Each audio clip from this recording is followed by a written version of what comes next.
Hello बच्चों, welcome back to our channel Newton's hub, a complete place for learning. तो आज बहुत दिनों के बाद फिर से हम मिलने वाले हैं कुछ छोटी छोटी ट्रिक्स को लेकर के, कुछ छोटे छोटे ऐसे जरूरी चीज़ों को लेकर के जो आपके एकेडमिक्स में आपकी बहुत हेल्प करने वाली हैं। तो क्योंकि केमिकल फॉर्मूला से रिलेटेड एक छोटी सी वीडियो मैंने अभी पोस्ट की थी हाल ही में, तो उसी की सीक्वेंस में हम बात करने वाले हैं। कुछ फॉर्मूलाज को फॉर्मेशन करने के लिए हमें आयंस याद होने चाहिए।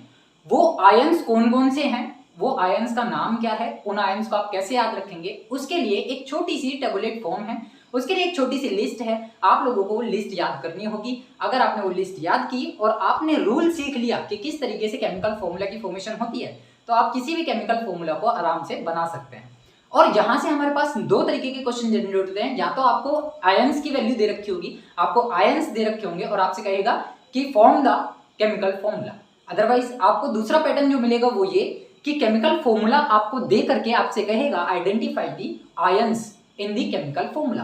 तो ये दोनों चीजें हम देखने वाले हैं। तो चलिए फटाफट से सबसे पहले हम कुछ आयंस मेंशन कर लेते हैं। कौन कौन से आयंस ऐसे हमारे पास हैं, तो देखिए यहाँ पर हम देख रहे हैं आयंस। आयंस हमारे पास होते हैं दो तरीके के।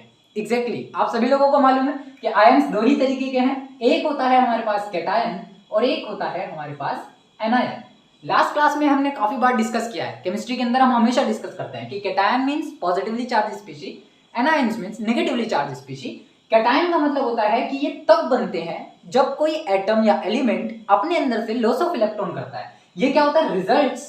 ये होते हैं results of loss of electrons. क्या होता है ये जो कैटायन होते हैं, वो होता है results of loss of electron. Means कि अगर मेरे पास कोई एक एटम या एलिमेंट एक्स है, अगर वो अपने अंदर से इलेक्ट्रॉन को रिलीज कर दे, इलेक्ट्रॉन का लॉस कर दे, तो वो क्या बना लेगा? एक पॉजिटिव चार्ज बना लेगा। अब ये पॉजिटिव चार्ज डिपेंड करता है number of the electrons losing पर। जितने नंबर ऑफ इलेक्ट्रॉन्स लॉस करने वाला है उतने ही इसके ऊपर क्या देंगे? पॉजिटिव चार्ज देंगे। ये वही वाली चीज हो गई कि आपकी जेब में जितने पैसे हैं, आप मार्केट में जाते हो, आप जितना सामान खरीदोगे उसी के अकॉर्डिंग आपके पैसे खर्च होंगे। तो अगर मान लीजिए कि सपोज इसने 2 इलेक्ट्रॉन का लॉस किया, ये कोई ऐसी स्पीशी है जिसके पास 2 इलेक्ट्रॉन एक्सेस में है और वो लॉस कर सकता है, तो इसके ऊपर आ जाएगा 2 पॉजिटिव चार्ज। अब अगर मैं आपसे एनायन के बारे में पूछूं, तो आई होप कि आप लोगों को समझ में आ गया होगा कि जब ये लॉस ऑफ इलेक्ट्रॉन का रिजल्ट है, तो ये किसका रिजल्ट रहने वाला है? एग्जैक्टली बिल्कुल सही बात है। This is the results of gain of electron.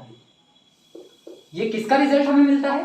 Gain of electron का रिजल्ट हमें मिलता है। अब गेन ऑफ इलेक्ट्रॉन कैसे होने वाला है कि आपके पैसे किसी के पास थे, आप इत्तेफाक से कहीं पहुंचे और सामने वाले ने आपको आपके पैसे रिटर्न कर दिए, तो आपके पास पैसे बढ़ जाएंगे, पैसे ज्यादा हो जाएंगे as compared to the previous. तो सेम प्रोसेस अगर मैं यहाँ पे लेता हूँ कि सपोज मेरे पास कोई एक वाई एलिमेंट है, अगर इसने एक इलेक्ट्रॉन का गेन कर लिया, देखिए लॉस करते टाइम मैंने माइनस लगाया, यहाँ पर भी मैंने माइनस लगाया, अगर गेन कर रहा है तो वो क्या लगाएगा?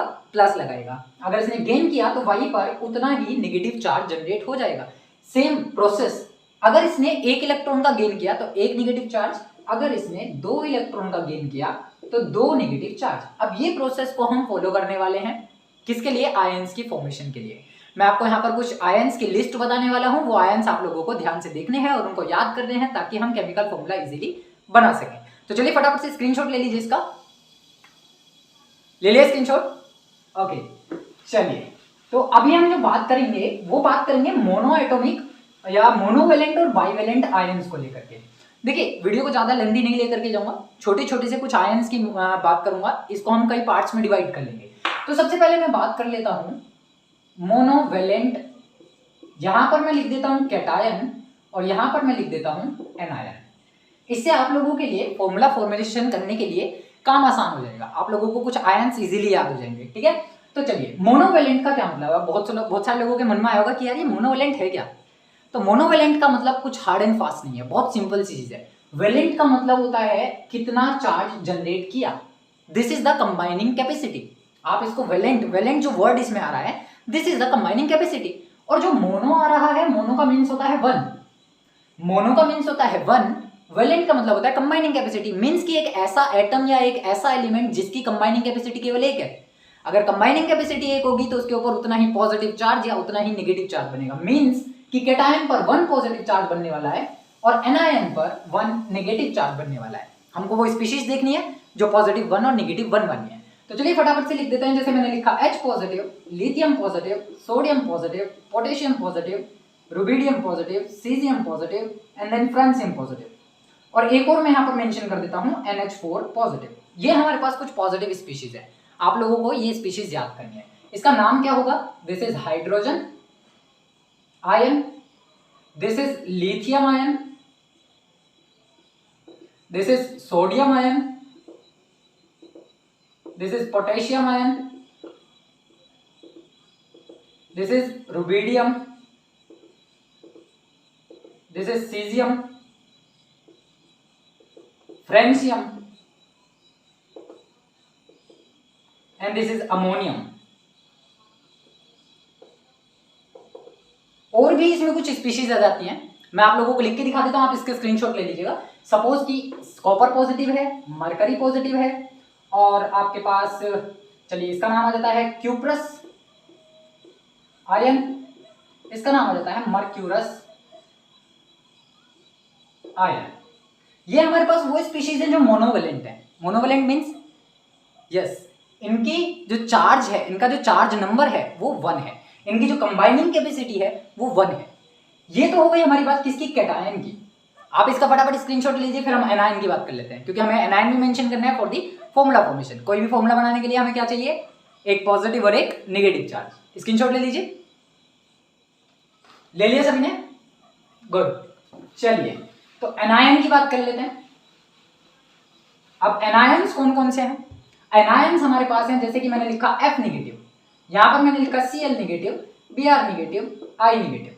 ये सारे क्या है? Monovalent anion.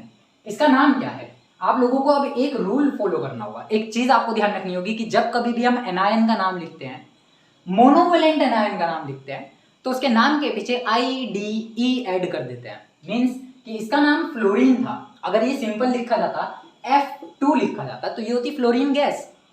यहां पर ये अपनी आयोनिक फॉर्म में है, मीन्स कि इस पर एक्सेस ऑफ इलेक्ट्रॉन है, इसने एक इलेक्ट्रॉन को गेन कर लिया, तो इसका नाम बन जाएगा फ्लोराइड आयन। सिमिलर इसका नाम क्या बन जाएगा? बताइएगा। Yes, chloride ion. नेक्स्ट ये बन जाएगा ब्रोमाइड आयन, एंड देन ये बन जाएगा आयोडाइड आयन। सो इसका स्क्रीनशॉट ले लीजिए फटाफट। एक और मैं यहाँ पे पॉलीएटॉमिक आयन लिख देता हूं, जिसको हम कहते हैं acetate ion. This is known as the acetate ion, CH3COO negative. अब ये जो हमने लिस्ट लिखी है कैटायन और एनायन की, इस लिस्ट की हेल्प से हम बनाने वाले हैं केमिकल फॉर्मूलाज। फटाफट से स्क्रीनशॉट ले लीजिए इसका। ले लिया सभी ने? गुड। चलिए फॉर्मूला फॉर्मेशन देखते हैं, कैसे हम फॉर्मूला बनाएंगे बाय यूजिंग मोनोवेलेंट कैटायन और मोनोवेलेंट एनायन। तो सबसे पहले मैंने ले लिया एक सोडियम आयन, एक फॉर्मूला मैं यहां ले रहा हूं एग्जांपल के लिए। इसके साथ मैंने ले लिया है सपोज की फ्लोराइड आयन। ये मोनोवेलेंट, ये मोनोवेलेंट। रूल इज कि आपको चार्ज का जो नंबर है, जो मैग्नीट्यूड ऑफ द चार्ज है, उसको मेंशन करना है। यस, आपको क्रॉस मल्टीप्लिकेशन कर देना है। Very good. जैसे ही आप क्रॉस मल्टीप्लिकेशन करते हैं तो यहाँ N1 Na1 और F1 आ जाता है। अगर Na1 F1 आ गया तो 1 को हमें मेंशन नहीं करना होता, ये अंडरस्टूड होता है। तो आपका जो केमिकल फॉर्मूला होगा वो कुछ ये होगा, NaF। This is the chemical formula. अब आपको नाम रखना है, तो इसका नाम क्या था बताइएगा? इसका नाम था सोडियम आयन, को हम मेंशन नहीं करेंगे, केवल नाम बताएंगे। इसका नाम था फ्लोराइड आयन, तो ये बन जाएगा फ्लोराइड। तो sodium fluoride is the chemical name of this formula. Again मैं आपके सामने ले लेता हूं कॉपर पॉजिटिव, और इसके साथ में रख देता हूं Cl negative, Cu positive, Cl negative. आप इसको कंबाइन करिए, 1 and 1, ये आपका क्रॉस मल्टीप्लाई हो जाएगा। 1 अंडरस्टूड, उसको मेंशन नहीं करना है। क्या बन गया? CuCl। इसका नाम क्या था? क्यूप्रस। क्या नाम था इसका? क्यूप्रस, क्योंकि +1 वैलेंसी के साथ है। इसका नाम था क्लोराइड, तो cuprous chloride is the chemical name of this formula. Again मैं एक और फॉर्मूला ले लेता हूं, एक और एग्जांपल मैं यहां पर मेंशन कर देता हूं। जैसे कि सपोज मैंने लिया NH4 पॉजिटिव, और इसको मैंने कंबाइन किया CH3COO नेगेटिव के साथ। यहां पर एक्सेप्शन आता है। देखिए केमिस्ट्री जो है वो एक्सेप्शन का नाम है। पूरी केमिस्ट्री में कई जगह पर आपको एक्सेप्शंस देखने के लिए मिलेंगे, यानी कि एक एनोमलस बिहेवियर जो कि दूसरे तरीके के आयंस को, यानी कि अपने जैसे आयंस की प्रॉपर्टीज को फॉलो नहीं करता हो। तो ये जो एसीटेट आयन है, जब ये कंबाइन होता है किसी भी मेटल आयन के साथ या किसी भी अनदर कैटायन के साथ, ये हमेशा ही पहले आ जाता है। अभी तक हम क्या देख रहे हैं? मेटल पहले आता है, देन नॉन मेटल आता है, तब आपका एक केमिकल फॉर्मूला बनता है। लेकिन in case of acetate ion आप लोगों को ये याद रखना होगा कि एसीटेट आयन पहले आएगा और जो केटायन है वो पीछे जाएगा। तो चलिए फटाफट देख लेते हैं। इसका वन यहाँ क्रॉस मल्टीप्लाई होगी, क्योंकि इस पे -1 चार्ज था 1 लिख दिया, इस पे +1 चार्ज था 1 लिख दिया। क्रॉस मल्टीप्लाई करोगे दोनों तरफ 1 1 आने वाला है, अंडरस्टूड है, उसको हमें मेंशन नहीं करना है। लेकिन रूल ये कह रहा है कि एसीटेट आयन को आप पहले लिखेंगे, तो हमने लिख दिया CH3COO, ये हमने पहले मेंशन कर दिया। अब हम मेंशन करेंगे NH4, इसके पीछे आ जाएगा ये NH4। अब नाम कैसे लिखना है? नाम लिखने के लिए रूल वही फॉलो करेंगे, पहले वाले का कैटायन का नाम पहले और एनायन का नाम बाद में। तो कैटायन इसमें कौन था? अमोनियम था, तो इसका नाम क्या जाएगा? अमोनियम। और इसका नाम क्या था पीछे वाले का? Acetate. So this is ammonium acetate. अब इसी तरीके से इस रूल को फॉलो करते हुए हम सारे मोनोवेलेंट कैटायन और मोनोवेलेंट एनायन को यूज करते हुए केमिकल फॉर्मूला की फॉर्मेशन कर सकते हैं। तो आप लोग क्या करिएगा, जो मैंने आपको लिस्ट बताई है उस लिस्ट की हेल्प से केमिकल फॉर्मूलाज की फॉर्मेशन करिए और इनकी प्रैक्टिस कीजिए। अगर आपको कहीं पर भी डाउट आता है तो आप कमेंट सेक्शन में जाकर के कमेंट कीजिए, आपके डाउट्स को जल्दी ही रेक्टिफाई किया जाएगा।